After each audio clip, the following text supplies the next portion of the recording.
Hi everyone, welcome back. We've got a brand new story to share with you. So let's begin. My name is Andrew. I'm 38 years old. And this is the story of when I caught my wife at a party I had warned her not to attend, almost naked. What happened afterwards wasn't something she thought could happen. I met Hannah when we were both fresh out of college and working our first real jobs in Chicago. She was everything I wasn't: spontaneous, social. The kind of person who knew someone at every bar and restaurant in the city. I was the guy who preferred Netflix and takeout, but Hannah brought out a side of me I didn't know existed. Hannah had this infectious energy at parties. She'd walk into a room, and within 20 minutes, she'd know half the people there. The thing about Hannah, though, was that alcohol affected her differently than most people. 2 drinks, and she'd be tipsy. 3 drinks, and she'd lose most of her filter. 4 drinks, and she'd be doing things that sober Hannah would be mortified about the next morning. I learned this about 6 months into our relationship at her coworker Priya's birthday party. I'd been in the bathroom for maybe 5 minutes, and when I came back, Hannah was on top of the kitchen counter, attempting to recreate some dance move she'd seen on TikTok. When I helped her down, she giggled and asked me what everyone was staring at. She genuinely had no idea. The next morning, when I showed her the video someone had posted on Instagram, her face went completely white. She deleted her social media for a week and barely left our apartment. That's when we had our first serious conversation about her relationship with alcohol. Hannah wasn't an alcoholic, not even close. She could go weeks without drinking and not think about it. But when she did drink, especially in social settings, something switched off in her brain. So we agreed that Hannah would still go to parties, still be social, still be herself. But she'd stick to club soda with lime or Diet Coke.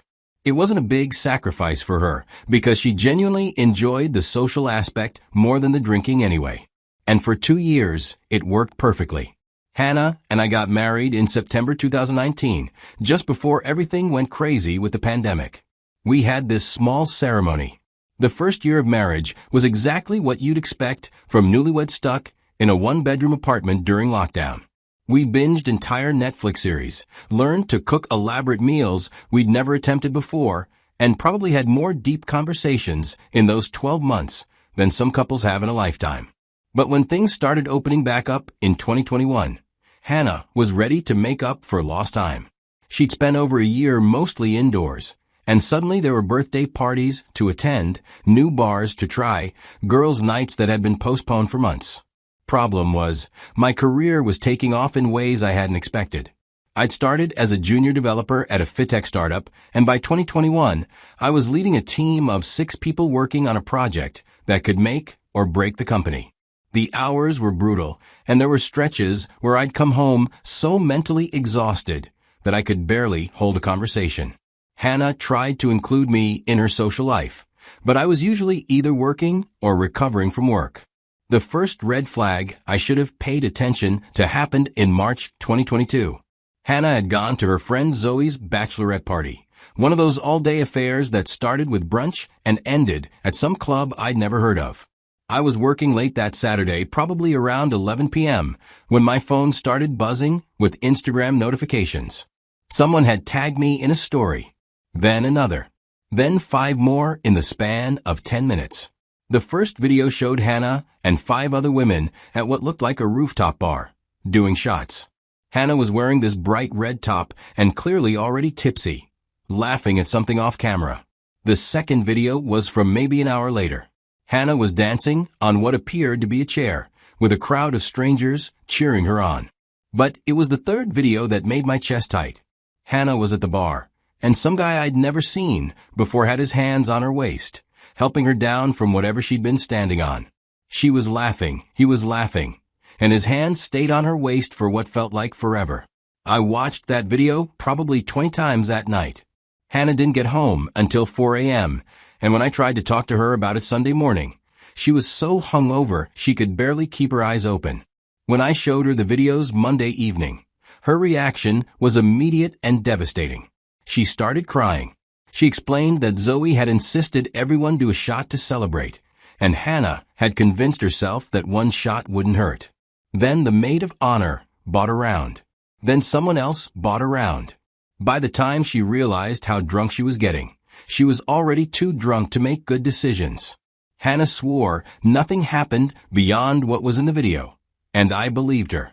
But the fact that she'd broken our agreement about drinking, and that she'd been in a position where some stranger felt comfortable putting his hands on her, gave me thoughts that didn't go away for weeks. We had a long conversation that night about boundaries and expectations. Hannah apologized profusely and promised it wouldn't happen again. She said she'd be more careful, more aware of how much she was drinking. She'd make sure her friends knew to watch out for her. By early 2023, I thought we'd found our rhythm again. My project at work had launched successfully, and while I was still busy, my workload had dropped to a more manageable 50 to 55. Hannah had settled into a routine of going out maybe twice a month, always with the same group of friends, always sticking to her no alcohol rule. Then, in March, Hannah told me that her friend Kelsey was throwing herself a 30th birthday party. When I saw the flyer on Kelsey's Instagram story later, it was a Saturday night house party that was explicitly advertised as adults only. And what happens here stays here on the Facebook event page. But my wife didn't mention that part. Kelsey was the single friend in Hannah's group, the one who was always pushing boundaries, always suggesting they go to the club with a reputation for getting wild, from my silent observation. She wasn't a bad person, but she lived her life like she was still in college, and she had a way of bringing out that side in Hannah. When the event's date drew closer, Hannah reminded me about the party one Wednesday evening. I was honest about my concerns as I reminded her about the bachelorette party incident, about how those kinds of parties had a way of getting out of hand. I suggested maybe she could take Kelsey out for a nice birthday dinner instead, something more low-key. Hannah's response surprised me. She said she'd been thinking the same thing, that maybe she was getting too old for house parties anyway. She'd been feeling lately like she needed to act more like a married woman and less like she was still in her early 20s. I was relieved and, honestly, a little proud of her for coming to that conclusion on her own. But then Friday rolled around, and Hannah came home from work with a different energy. She'd been talking to Kelsey, who was apparently really hurt that Hannah wasn't coming to her birthday party. Kelsey had said she understood that Hannah was married now, but that she'd hoped her oldest friend would at least show up to wish her happy birthday. Hannah felt guilty. She'd been friends with Kelsey since high school, and Kelsey had been her maid of honor. She didn't want to be the friend who got married and disappeared. So Hannah proposed a compromise. She'd go to the party, but I'd come with her. That way, she'd have someone to keep an eye on her, make sure she didn't drink too much or stay too late. She'd show her face, wish Kelsey happy birthday, and we'd leave early. The last thing I wanted to do that Saturday was go to a house party when I had a lot on my plate. I was already trying to meet a deadline as the head of the IT team in the company I work for, and being exhausted, any free time I get, I use it for resting. I explained all of this to Hannah as gently as I could. I told her I was too tired to be good company at a party, that I'd probably just bring down the mood by obviously wanting to leave. I suggested she make it up to Kelsey with something other than going to the party. Hannah's reaction was immediate and angry. She said I was being selfish about what I do, but controlling with what she does. She claimed that I was trying to isolate her from her friends by making it difficult for her to maintain those relationships. I'd never thought of myself to be controlling. I was expressing legitimate concerns based on past experience, setting reasonable boundaries for our marriage. But hearing her say it made me question everything. I tried to explain that it wasn't about control, it was about wisdom, about learning from past mistakes, about the fact that parties like this had a track record of ending badly for us. But Hannah was done listening. She said I was being insecure and paranoid, that I was punishing her for something that had happened over a year ago, something she'd already apologized for and promised wouldn't happen again. The conversation went in circles for an hour. Finally, I said what I probably should have said from the beginning, that I wasn't comfortable with her going to this particular party, given the context and the people involved, and that if she chose to go anyway, it would feel like a violation of the trust we'd rebuilt after the bachelorette party incident. Hannah stared at me for a long moment, then said I was being ridiculous. She said she was an adult who could make her own decisions about her friendships, and that if I couldn't trust her to go to a birthday party, Then we had bigger problems than I was willing to admit. Then she walked out of the room, and we didn't speak for the rest of the night. Saturday morning was tense. Hannah made coffee, but didn't offer me any. I made breakfast and gave her some, which she rejected. We moved around each other in our apartment like polite strangers. Around noon, I decided to go say hello to my friend who lived around the corner. I told Hannah I would be gone for a while, but she ignored me. I wanted to believe that she would not disobey me when I was away. When I got to my friend's place that Saturday afternoon, we spent hours catching up and talking about anything and everything. I came home around 6:30 p.m., right when it was getting dark, to find the house empty. Fearing the obvious, I called her and she told me she decided to go to dinner with her sister Melissa since I left her at home, that Melissa was having some problems with her boyfriend and needed someone to talk to. She said she might be out late, that they might go see a movie after dinner. I asked which restaurant they were going to. She said they hadn't decided yet, probably somewhere downtown. I didn't believe her because every answer felt rehearsed.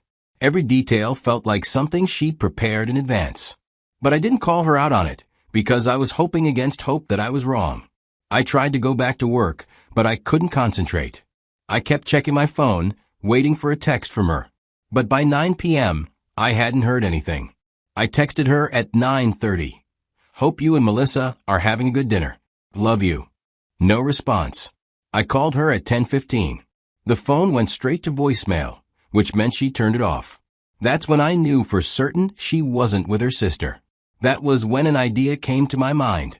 Her car has a tracker we had installed for protection against theft. I installed it myself, and it's connected to my phone. I decided to track it that night, which wasn't hard. I put on jeans and a hoodie, grabbed my car keys, and drove to where the car was parked. I needed to see for myself exactly what kind of party my wife had chosen over our marriage.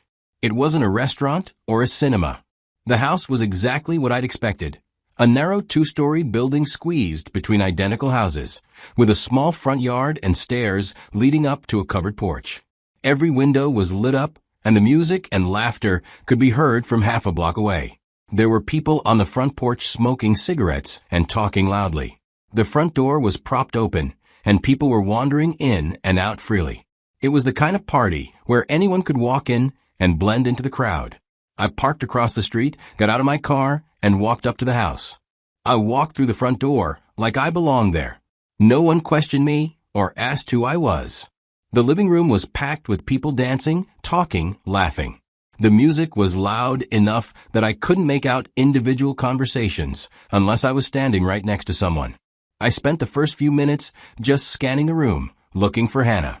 The lighting was dim, and it was hard to make out faces clearly, especially with everyone moving around constantly. I made my way through the living room toward the kitchen. More people, more drinks, more loud conversations. Still no sign of Hannah. When I asked if anyone had seen Hannah, a woman pointed toward the back of the house and said she thought she'd seen someone matching that description heading toward the bathroom earlier. I followed her directions through the kitchen and down a short hallway. There was a line for the bathroom. 3 women waiting, all holding drinks. Hannah wasn't in the line. The woman at the front of the line noticed me standing there and asked if I was waiting for the bathroom too. When I explained that I was looking for my wife, she gave me a confused look. Apparently, she didn't know anyone was married either. I described Hannah again. She thought for a moment, then said she remembered seeing someone like that, but not recently. She suggested I check upstairs.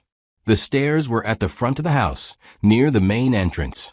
I climbed them slowly, not sure what I was expecting to find. The second floor was quieter than the first, but still clearly occupied. I could hear voices coming from multiple rooms. There were 4 doors on the second floor. 2 were open. One was clearly Kelsey's bedroom, with about 6 people sitting on the bed and floor, having what looked like a more intimate conversation. The other was a bathroom where the door was propped open and no one was inside. 2 doors were closed. I stood in the hallway for a moment, listening. From behind one of the closed doors, I could hear what sounded like 2 people talking quietly. From behind the other closed door, I heard a familiar voice. From her laugh, I could tell she was drunk. I stood outside that door for what felt like an hour, but was probably only 30 seconds. I turned the doorknob and opened the door. The room was small, probably meant to be an office or a spare bedroom. There was a desk pushed against one wall, a bookshelf, and a small couch that looked like it had been bought at a college furniture sale. Hannah was on that couch. She wasn't completely naked, but she might as well have been. The black dress she'd left the house in was bunched up around her waist. Her bra was unhooked, hanging off one shoulder. Her hair, which had been perfectly styled when she left our apartment, was disheveled and stuck to her forehead with sweat. On top of her was a man I'd never seen before. His hands were on parts of my wife's body that no one except me should be touching. They were so drunk and focused on each other that it took them a few seconds to notice the door had opened. Hannah saw me first. Her face went through a series of expressions in rapid succession: confusion, recognition, horror, and then something that looked almost like relief. She didn't say anything. Neither did he.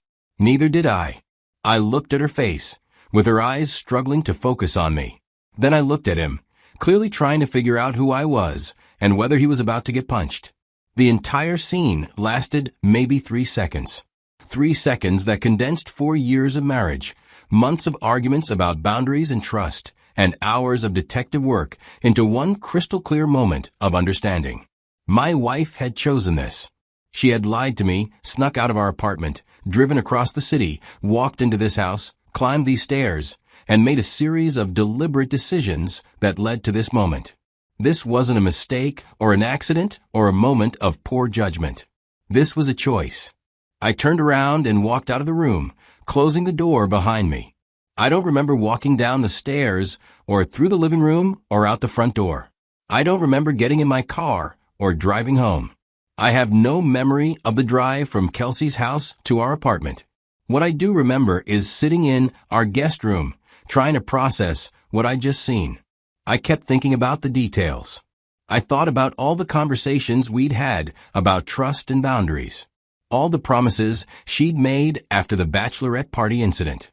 All the times she'd accused me of being controlling or insecure when I'd expressed concerns about her behavior at parties.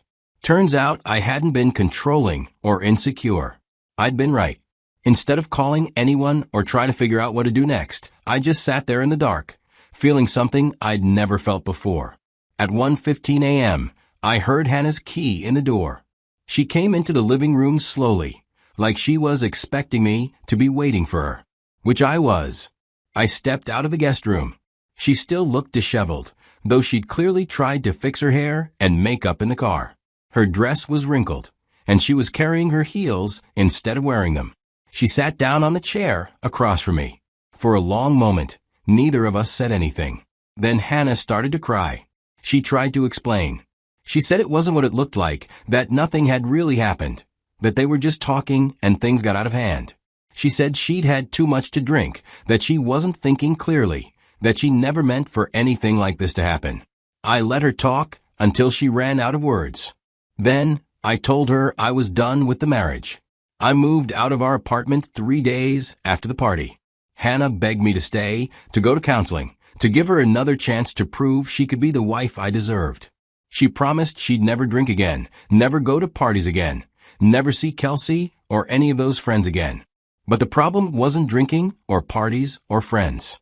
The problem was that my wife was the kind of person who could look me in the eye and promise not to do something, then do exactly that thing while lying about where she was and who she was with. The problem was that when faced with a choice between respecting our marriage and doing whatever she wanted in the moment, she chose herself every time. The problem was that I couldn't trust her anymore, and without trust, we didn't have a marriage worth saving. The divorce was finalized months later. I left the apartment for Hannah since we were renting. I got most of our savings since I'd been the primary earner. We split everything else down the middle. I found out later, through mutual friends, that the guy from the party was someone named Bryce, who was a friend to Kelsey. Hannah had met him earlier that evening, and according to people who were there, they'd been flirting and drinking together for most of the night before they disappeared upstairs. So it wasn't even someone she'd been having an ongoing affair with. It was just some random guy she decided was worth destroying our marriage for. Hannah tried to reach out a few times in the first couple months after I moved out. Text messages apologizing, emails asking if we could talk, voicemails explaining how sorry she was and how much she missed me. I never responded. What would have been the point? Sometimes I wonder what would have happened if I hadn't driven to that house that night. If I just waited for Hannah to come home and confronted her then, would she have been able to lie her way out of it? Would I have believed her? I'm glad I'll never know the answer to that question. What I saw that night, as devastating as it was, gave me clarity. It showed me exactly who my wife really was when she thought no one was watching. And that person wasn't someone I wanted to spend the rest of my life with. The moment I opened that bedroom door, I didn't just see my wife cheating on me. I saw the end of our marriage, the end of my trust, and the beginning of whatever comes next. It took 6 months to make it official, but our marriage really ended in those 3 seconds when I stood in that doorway, watching the woman I'd promised to love forever choose a stranger over the life we'd built together. I've never regretted walking away. Thank you for watching.